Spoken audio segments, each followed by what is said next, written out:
Juan Kapitulo 10. Unya miingon si Jesus, sultihan ko kamo. Ang tao nga dili mo agi sa pultahan, inigsulod niya sa turil, apan mukatkat hinuon sa laing bahin niini, kawatan og tulisan. Apan ang magbalantay sa mga karnero musulod agi sa pultahan. Og ang pultahan ablihan sa tig-abli, aron makasulod siya. Mamati ang mga karnero sa iyang tingog, inigtawag niya sa ilang tagsa-tagsa kangalan, ug mag-una siya kanila sa ilang paggula. Kung atuan na sila sa gawas, mag-una siya kanila, ug ang mga karnero musunod kaniya, kay nakailaman sila sa iyang tingog. Apan dili sila musunod sa laing magbalantay, managan hinuon sila, kay wala man sila makaila sa iyang tingog. Kisaysay ni Jesus kanila kining sambingaya, apan wala sila makasabot sa iyang gisugilon kanila. Busa miingon si Jesus pag-usab, sultihan ko kamo, ako ang pultahan sa mga karnero. Ang tanan nga mianhi una kanako, mga kawatan ug mga tulisan. Busa wala mamati kanila ang mga karnero. Ako ang pultahan, ang musulod agi kanako maluwas. Makasulod gawas siya, ug makakaplag siyag masibsib. Apan ang kawatan mo anhi aron lamang pagpangawat, pagpatay ug paglaglag. Mianhi ako aron makabaton kamo og kinabuhing madagayaon. Ako ang maayong magbalantay sa mga karnero. Ang maayong magbalantay andam sa pagpakamatay alang sa mga karnero. Ang sinuhulan mo dagan inigkakita niya sa lobo nga nagpaingon na kanila kay dili man siya tinuod nga magbalantay ug dili usab siya tag-iya sa mga karnero. Busa tukbon sa lobo ang mga karnero ug patibulaagon. Ang sinuhulan mo dagan ug dili magtagad sa mga karnero tungod kay sinuhulan man lang siya. Ako mao ang maayong magbalantay sa mga karnero. Nakaila ako sa akong mga karnero ug ang akong mga karnero nakaila kanako. Sa mga ang amahan nakaila kanako ug ako nakaila sa amahan. Og ako andam sa pagpakamatay alang sa akong mga karnero. Ako adunay ubang mga karnero nga wala mahisakop ni ining turila. Kinahanglan dadon ko usab sila ngani og mamati sila sa akong tingog og mahimo silang usa na lamang kapanon ubos sa usa ka magbalantay. Ang amahan nahigugma kanako kay ako andaman pagtugyan sa akong kinabuhi aron madawat ko kini pagbalik. Walay makahimo pagpatay kanako. Ang akong kinabuhi ihatag ko sa kaugalingon kong pagbuot.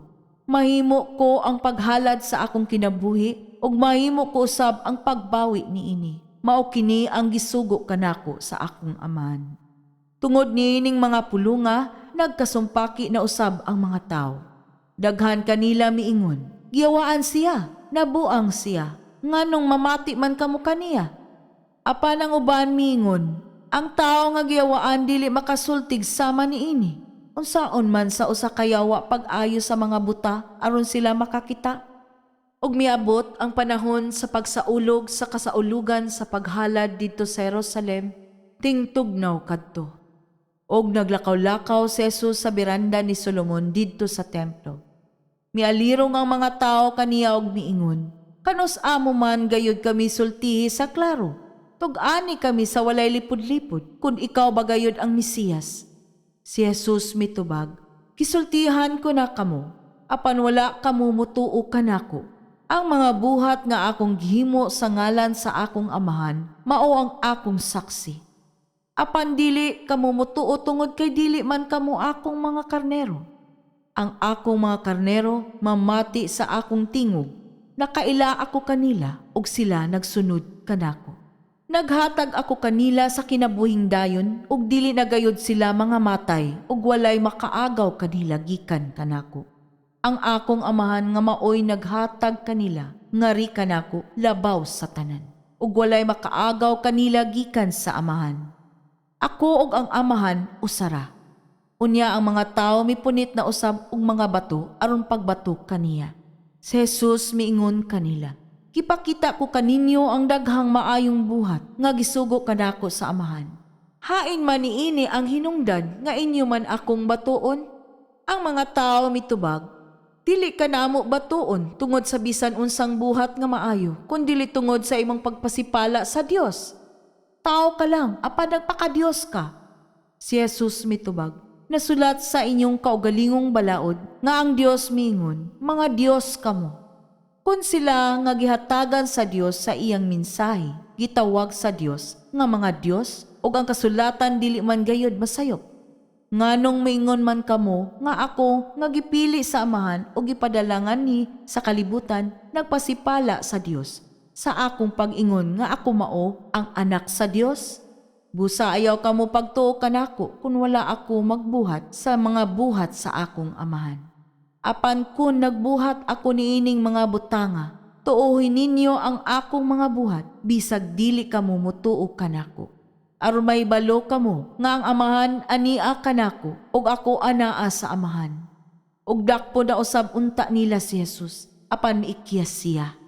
Si Jesus mibalik pagtabok sa suba sa Jordan. Sa dapit diin namunyag si Juan ug nagpabilin siya didto. Daghan ang mga tao nga miadto kaniya, sila miingon. Si Juan wala magbuhat og mga milagro, apan ang tanan nga iyang gisulti mahitungod niining tawhana tinuod kayod. Og didto daghan ang mga tao nga mituo kang Jesus.